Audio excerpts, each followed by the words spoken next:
아침에 기도할 일이 정말로 많았습니다. 가까이 있는 사람들로부터 그리고 멀리 떠나 있는 선교의 현장까지 온통 저의 기도 제목이었습니다. 사랑하는 여러분, 저는 목사 안수받은 지 올해가 28년째가 됩니다. 안수받을 때 하나님께서 나를 불러주었던 부름의 소망 앞에서 한없이 감사하면서 울었던 그때를 기억합니다. 안수식을 마치고 집으로 돌아와서 잠을 청하는데 마치 세상을 친 것 같은 무거움 때문에 잠 못 자고 있을 때 그때 그 방을 같이 쓰던 여자가 있었습니다.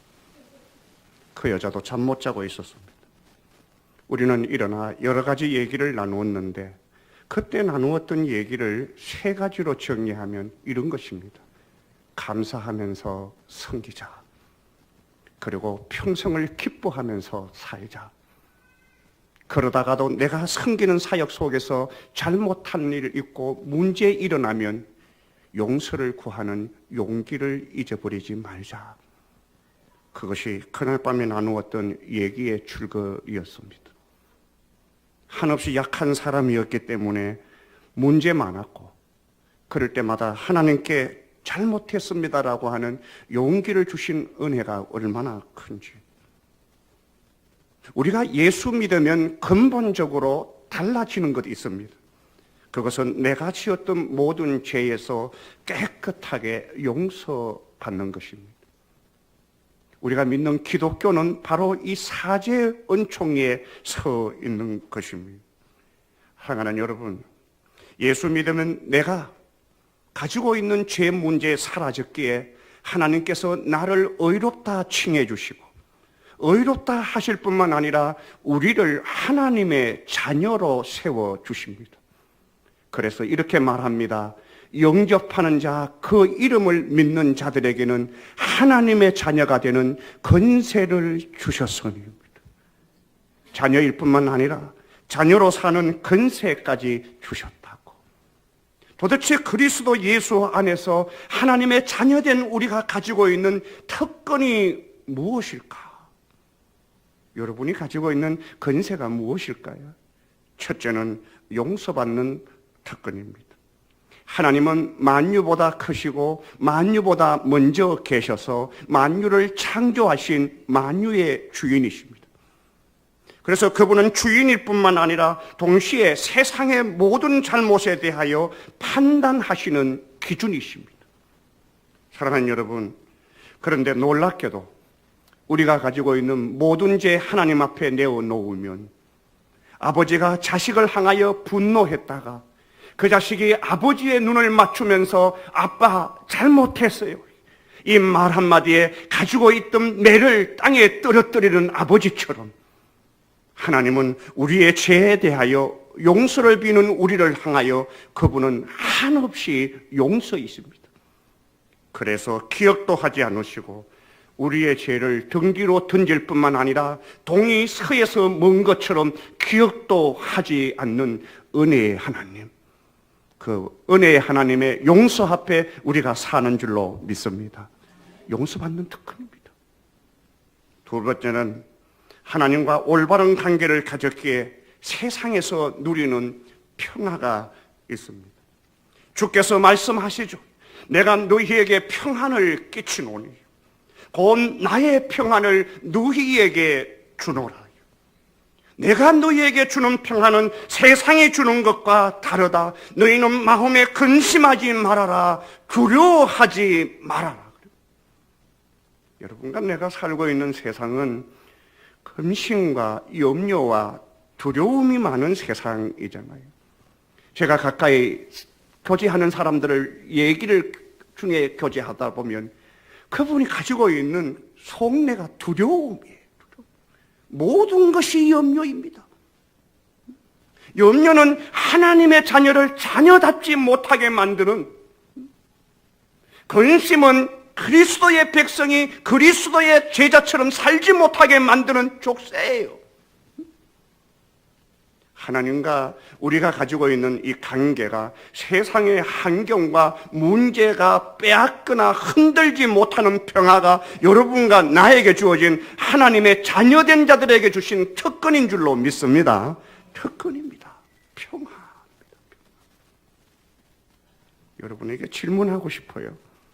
정말로 그리스도를 믿는 믿음 안에서 세상이 주는 것이 아닌 하나님이 주시는 평화가 여러분 안에 지금 없다면 여러분은 하나님과의 관계를 한 번 더 점검해 보아야 됩니다. 평생을 예수 없이 사시다가 임종 얼마를 남겨놓고 하나님 앞에 돌아온 우리 아버지 고백하는 고백이 있습니다. 우리 아버지는 89세에 돌아가셨어요. 그리고 예수 없이 85년을 사셨어요. 임종 4년 전에 주님에게 돌아오더라고요. 그러면서 그리스도 예수 믿는 믿음 안에서 그분에게 주신 하나님의 특권을 고스란히 누리면서 이렇게 말하더라고요. 순디가 하나님의 나라가 내 안에 임했다. 이런 평화가 어디 있나였습니다. 평화입니다. 평화. 저는 여러분의 교회가 자랑할 일도 많지만 교회 구성원된 한 분 한 분에게 주님이 주시는 평화가 있기를 축원합니다. 인상을 좀 피세요. 평화입니다. 평화. 무엇이 저 사람을 저렇게 기쁘게 만드는가? 여러분과 마주하고 사는 사람들이 그 신비함을 궁금해하도록 만들어야 되는데 진짜 셋째는 삶의 진정한 목표와 목적을 갖는 특권이 있습니다. 여러분, 목표는 방향이죠. 그리고 목적은 의미와 이유입니다. 내 인생이 어디를 향하여 가고 있는가라고 하는 질문은 내 목표가 무엇인가라고 하는 말이고, 너 왜 사니라는 이 말은 네 목적이 무엇인가라고 하는 질문입니다. 사랑하는 여러분, 많은 사람들이 그냥 삽니다. 그냥 살아요. 밤이 되니까 눈 붙이고, 눈이 떠지니까 일어나고, 밥을 먹으니까 치우고, 그냥 교회 왔어도 근성이에요, 근성. 영적 훈련이라고 하는 책에 보게 되어지면 여러분과 내가 살고 있는 이 시대의 가장 큰 저주는 피상성이에요. 피상성. 근성입니다. 근성. 찬송도 근성으로 부르고 예배도 근성으로 드리고 성경도 근성으로 읽고 기도도 근성으로 하고 사람도 근성으로 대하고 장로님, 예, 집사님, 예, 근성이에요. 근성.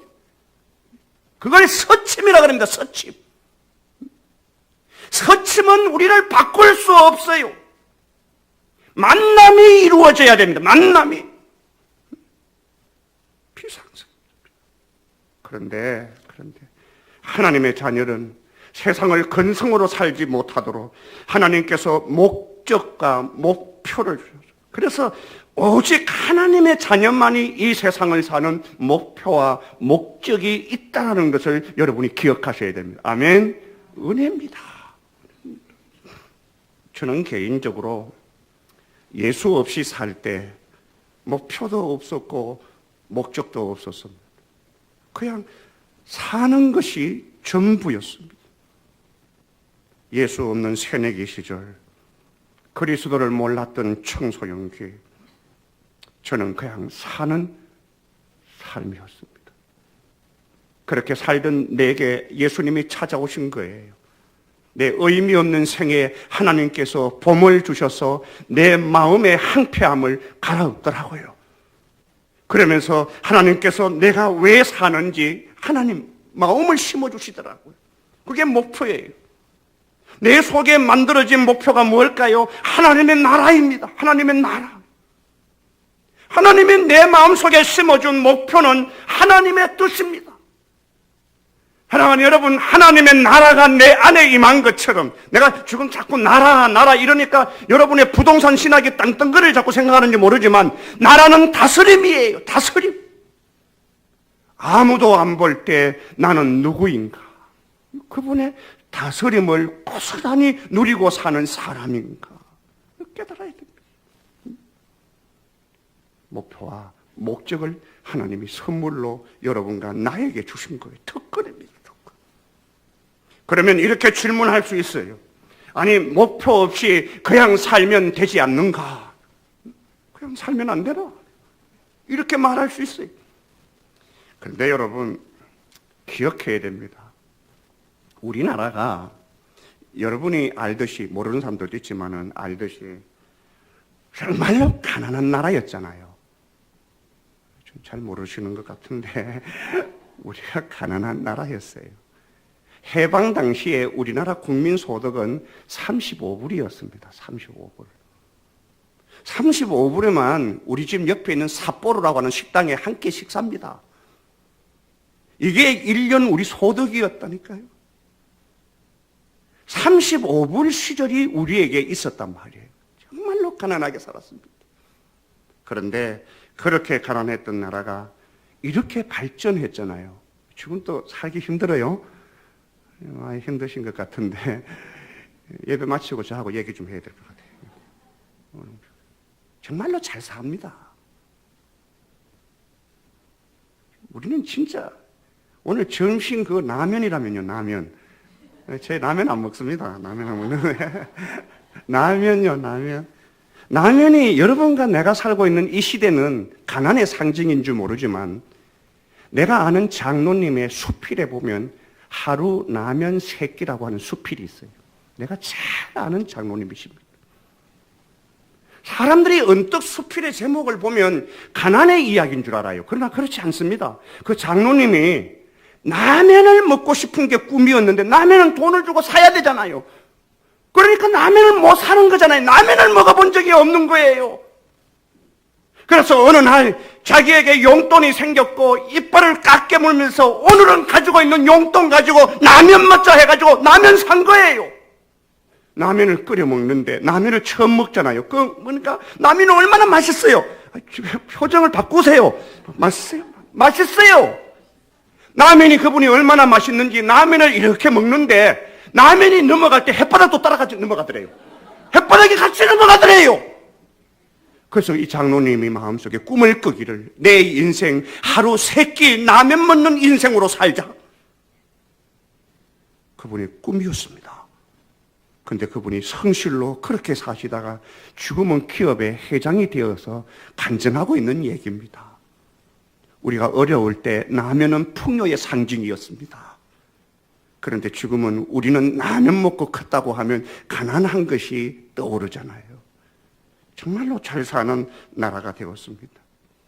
여러분, 우리나라가 이렇게 발전하는 길목에 조선이라는 것이 있어요. 조선. 배 만드는 거죠. 배 만드는 거.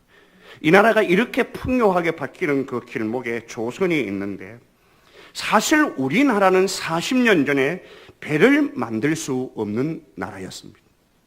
그런데 현대 정주영 씨가 배를 만들려고 경쟁에 뛰어들었을 때 영국의 지도자들이 너희 나라가 배 만들어 본 적이 있느냐?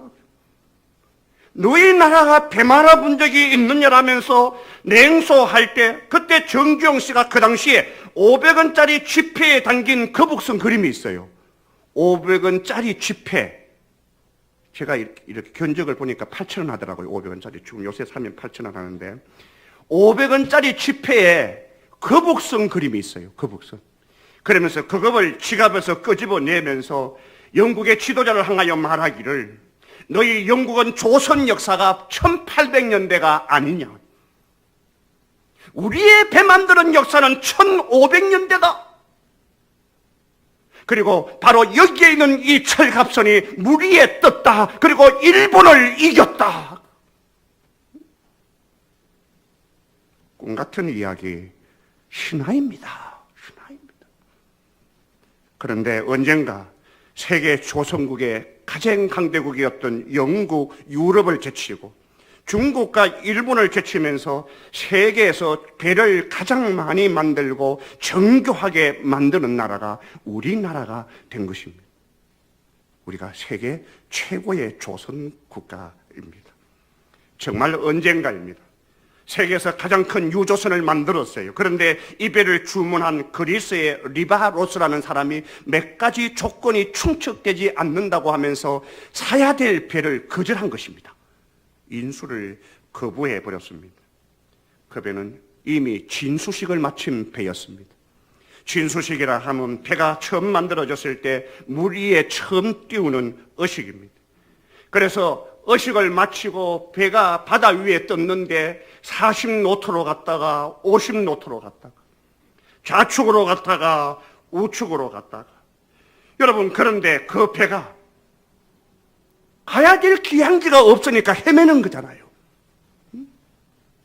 선장과 수로 항해사도 괜찮고 배가 얼마나 정교하게 만들었는지 해로 하나 그리고 못 하나도 정교하게 박힌 배가 배 위에 바다 위에 떠 있음에도 불구하고 가야 될 기착지가 없으니까 헤매는 거예요. 목표가 없다는 것이 얼마나 불쌍한지 모릅니다. 사랑하는 여러분, 우리가 멋진 생애를 살아요. 그리고 여러분이 젊습니다. 그리고 여러분은 경우에 따라 바른 생각도 합니다. 그런데 여러분의 생애가 어디를 향하여 가야 될지를 모른다면 그것이 얼마나 불행한 일일까요? 생애 목표는 내 인생에 힘을 주는 활력소예요. 활력소. 목표가 있다라는 것은, 목표가 있다라는 것은 방향을 멈추게 해요. 방향을 멈추게 합니다. 목표가 있는 사람은 시간을 낭비하지 않습니다. 목표는 그처럼 우리들에게 소중한 가치입니다. 여러분들이 배 위에 타서 배에 노를 지어본 적이 있습니까? 우리 집이 지산동이니까 앞에 수성못이 있는데 어제 오후에 이렇게 가니까 그 배를 띄워서 이렇게 노를 지어야 되는데 요새 노 젓는 게 아니고 발로 이렇게 하는 값싼 배들만 움직여요.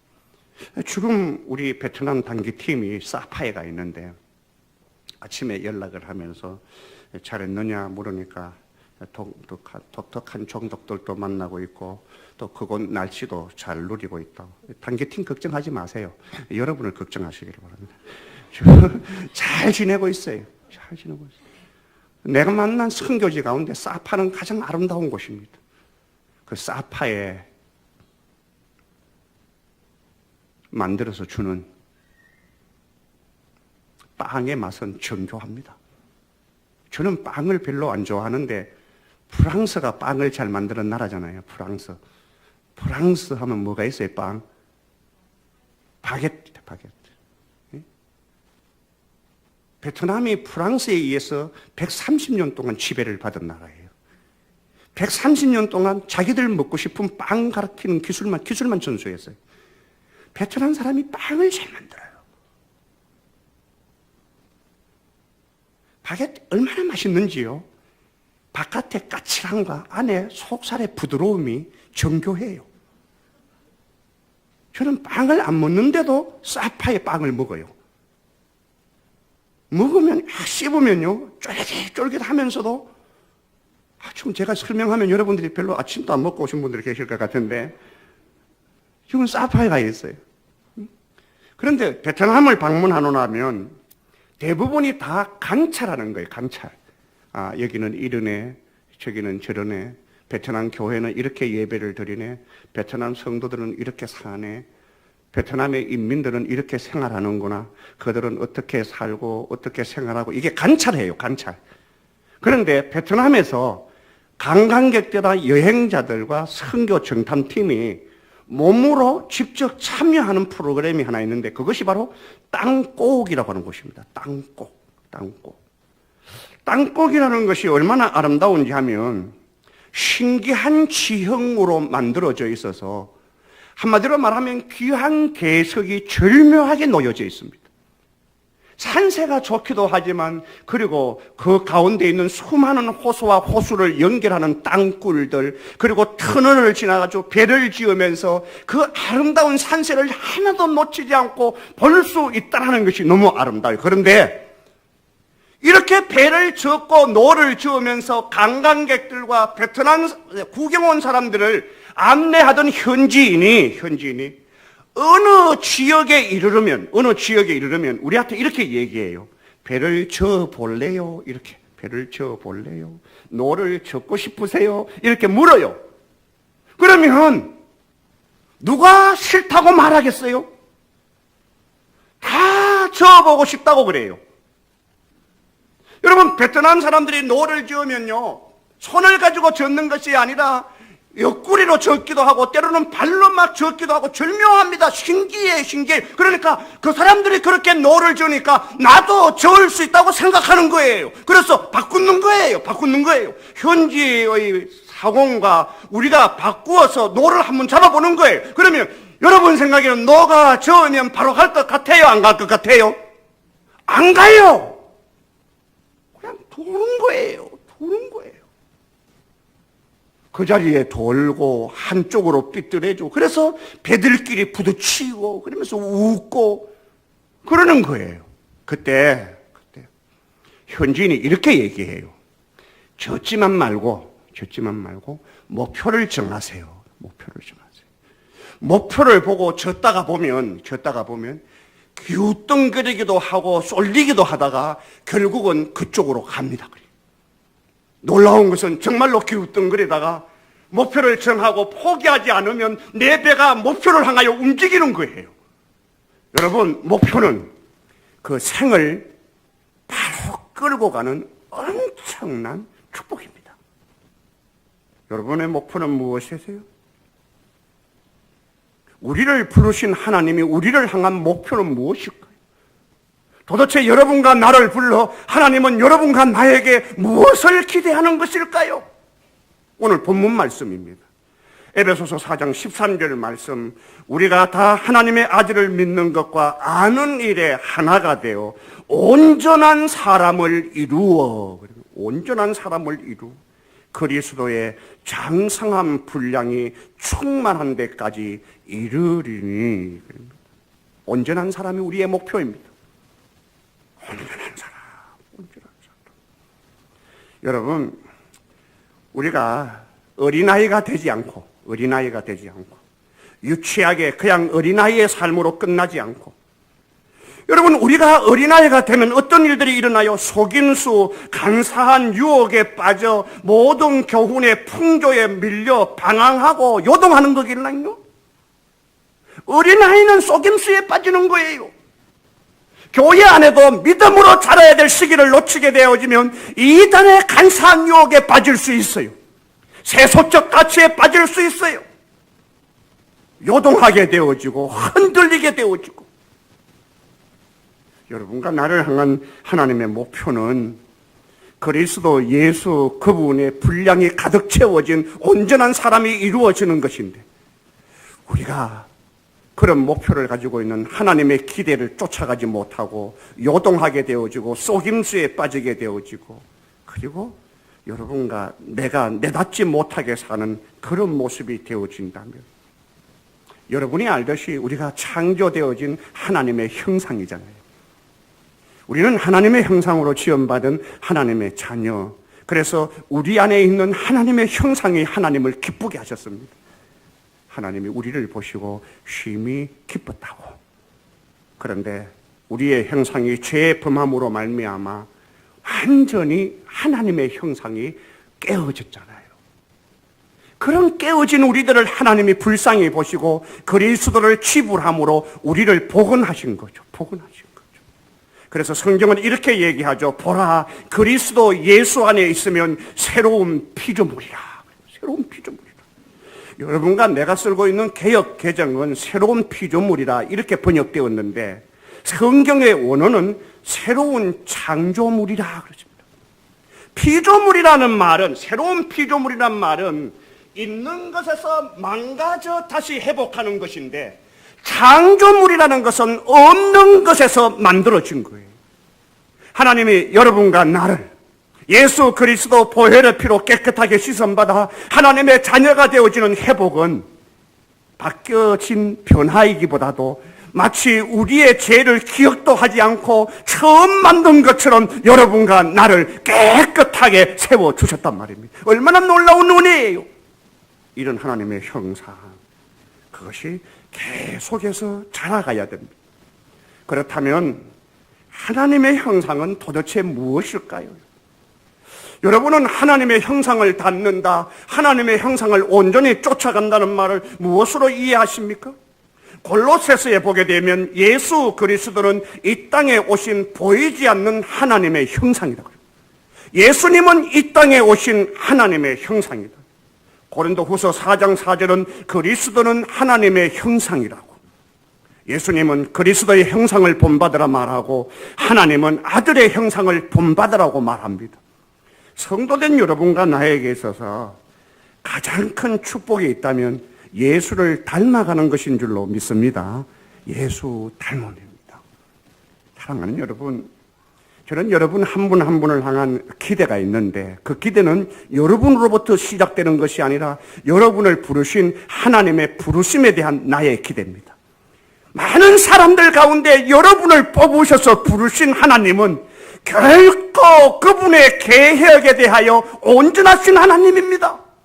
여러분을 불러 하나님의 형상으로 거룩하게 빚어 그분의 분량에까지 자라게 하시기를 원하시는 하나님의 계획은 여러분 삶 속에 이루어질 줄로 믿습니다. 이루어져요. 이루어집니다. 그래서 고린도후서 3장 18절에 보면 이런 말씀이 있어요. 우리가 다 수건을 벗은 얼굴로 거울을 보는 것과 같이 주의 영광을 보매 저와 같은 형상으로 하하여 영광으로 영광에 이르니 곧 주의 영으로 말미암음이라. 우리가 수건을 쓰고 있다가 벗는 날처럼 모든 것이 확연하게 영광 가운데 드러날 날이 있대요. 그것이 바로 주님이 재림하시는 날이에요. 주님이 영광 가운데 우리에게 오시면 우리가 하나님의 영광스러운 얼굴을 볼 때 놀라운 것은 우리의 얼굴과 하나님의 형상이 같은 것을 만나게 될 것이다. 아멘. 이게 우리에 있어서 가장 큰 영광이에요. 우리를 부르신 하나님이 여러분을 변화시켜 하나님의 형상으로 빚어 그분의 분량에까지 자라게 하시는데 예수 그리스도가 영광 가운데 우리에게 오실 때 그분의 영광스러운 얼굴과 우리의 얼굴이 하하여 하나님의 얼굴과 같은 것을 만나게 될 것이다. 이는 그리스도 영으로 말미암음이라 그렇게 했습니다. 우리가 예수 닮는 것과 하나님의 형상을 닮아가는 일은 여러분과 나의 애성과 여러분의 수고로 되어지는 것이 아니라 주의 영으로 되어질 줄로 믿습니다.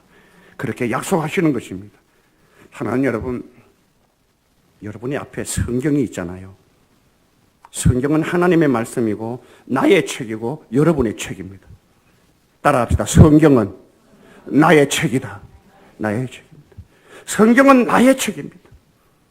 나에게 주신 하나님의 말씀이에요. 나는 창세기에서 하나님이 천지를 창조하실 때 잊지 않았습니다. 그런데도 불구하고 거기에 내 족보가 있습니다. 여러분이 천지를 창조하실 때 여러분이 잊지 않았잖아요.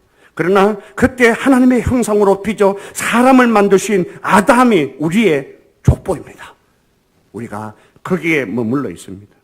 나는 요한계시록에 가보지 않았습니다. 요한계시록의 완성이 언제 올지도 모릅니다. 그래도 요한계시록은 내 책입니다.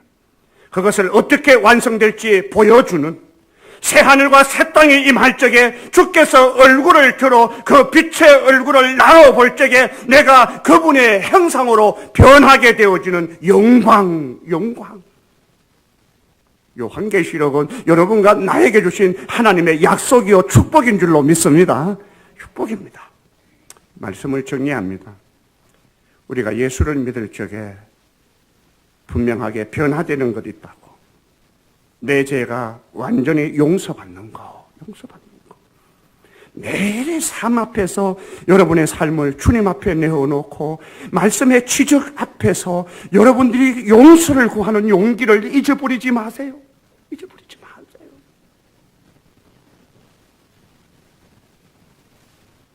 제 은총입니다.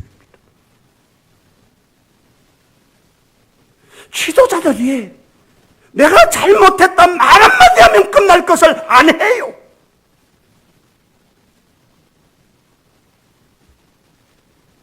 부모가 자식 앞에서 잘못했을 때 아들아 잘못했다 말 한마디 하면 끝날 것을 안 해요. 안 해요.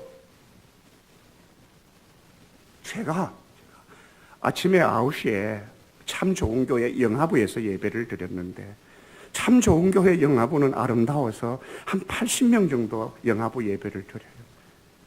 1살, 2살, 3살, 4살 되는 아이들을 안고 있는 부모들의 눈과 아이들의 눈이 맞추어지는 순간입니다. 저는 오늘 아침에 가장 어려운 설교를 했습니다. 1살짜리와 2살짜리의 눈을 맞추면서 내가 그들의 언어로 다가가는 게 얼마나 힘들겠어요? 내가 엄마와 아빠가 되는 것 그냥 되는 것 아니다. 부모 가운데 두 종류의 부모가 있다. 하나는 무식한 부모가 있고 하나는 지식에 따라 섬기는 부모가 있다. 배워야 됩니다. 사랑은 그냥 끄집어내는 열정이나 뜨거움이 아니라 배워서 쓰는 기술입니다. 저는 경상도 남자잖아요. 여러분이 저를 보세요. 내가 무슨 재미가 있겠어요? 여러분 저하고 예배 1시간 만나는 것도 힘들잖아요. 힘들죠 지금. 제가 진짜 재미없는 사람입니다. 제가 목사가 되고 난 다음에 내가 재미없다는 것을 내가 알았어요. 그래서 나와 함께 사는 아내가 얼마나 힘들까 고민하다가 다시 상담을 시작한 거예요. 제가 목사 안수 받고 상담대학원으로 들어간 거예요. 그리고 난 다음에 부부 상담학을 전공했어요. 세상에. 우리가 냉장고를 쓸 때도 냉장고를 쓰는 안내서가 있잖아요. 사용 설명서가 있는데 사람도 사용 설명서가 있더라고요. 아내가 이런 사람이라는 것을 알기 시작하면서 그 아내와 함께 사는 기쁨, 선물, 하나님의 축복이더라고요. 축복이더라고요. 중요합니다. 중요합니다. 하나님이 우리를 어렵다 인정해 주시오. 인정해 주시오. 용서하면 인정되어지는 게 어렵답니다. 어렵다. 내 죄가 해결되어지고 그리고 예수 믿는 나를 하나님의 자녀라고 성경이 말씀하잖아요. 그러면 내가 하나님의 자녀이면 누구를 닮겠어요? 성경은 하나님의 자녀된 여러분과 나를 향하여 제발 아버지를 닮으라는 책입니다. 여러분 이 성경이 여러분 옷에 성경 읽혀지네요. 성경 그래서 얼마나 읽어서 어떻게 하겠다는 거예요? 여러분 아니에요. 여러분 성경은 제발 아버지를 닮으라는 얘기예요. 아버지를 닮아라. 아버지를 못 닮으니까 말하는 거예요. 그리스도가 아버지의 형상이다. 저는 9.1교회가 예수를 닮아가고 따라가는 제자가 일어나는 교회이기를 축원합니다. 그리고 여러분 앞에 얼굴이 하하여 변화되어져 마침내 그리스도 예수의 형상과 우리의 형상이 똑같다라고 하는 영광스러운 주님의 재림이 여러분에게 주어진 가장 큰 부름이요 목표인 줄 알고 매일 새로워지고 변화되어지는, 그러므로 새롭게 되어져 변화를 받아 하나님이 기뻐하시는 거룩한 산 예배자로 매일을 살아가는 복된 성도들 되어지기를 주 예수 그리스도 이름으로 축원합니다. 축원합니다. 기도하겠습니다. 아버지 하나님, 저희 자신이 복음과 부르심의 영광에 합당한 삶을 살 수 있도록 은혜를 베풀어 주시옵소서.